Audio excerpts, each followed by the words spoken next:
باید این حرفا رو به کوثر میزده. مثل چیزی که سلما گفت که تا الان تو خونمونه. اون چی؟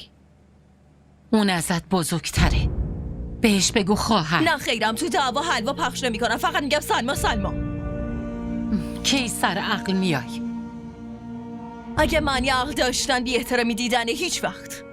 تلان پاشو من فسیلاتو جمع کن و از اینجا برو. بدو. شما هیچ وقت ازم دفاع نمی‌کنی بابا. من همیشه از حق دفاع میکنم دخترم. حق کجا بود؟ باشه اصلا قبول، آبجی سلما بزرگتره، ولی اون کمال، اون چرا بی‌ادبی میکنه بهم؟ چرا اونو تحمل کنم؟ برای اینکه تو هر چی بهشون میگی اونم فقط گوش میکنه.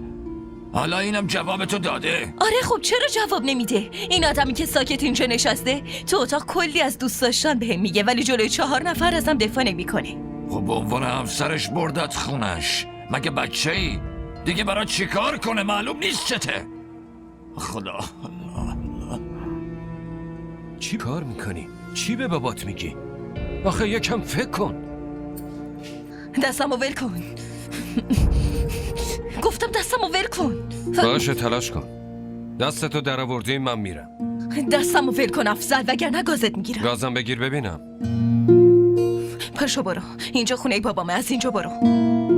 استاد از خونش بیرونم کنه، بیرون تو کوچه وای میستم. به یه شرط میام. امر کن. باید سلما رو دعوا کنی، کمالم همینطور.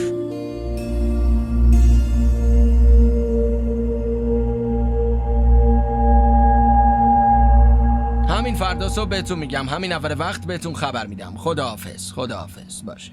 هنوز نخوابیدی داداش؟ خودت چرا هنوز بیداری؟ خان داداش هنوز نیومده. خب میاد الان. زن داداش چی؟ تا حالا هیچ وقت خان داداش تنها اومده؟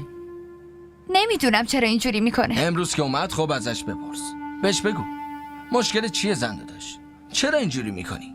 نه داداش، من جرأتشو ندارم چیزی بپرسم. باشه ببینم خبریه؟ شاید.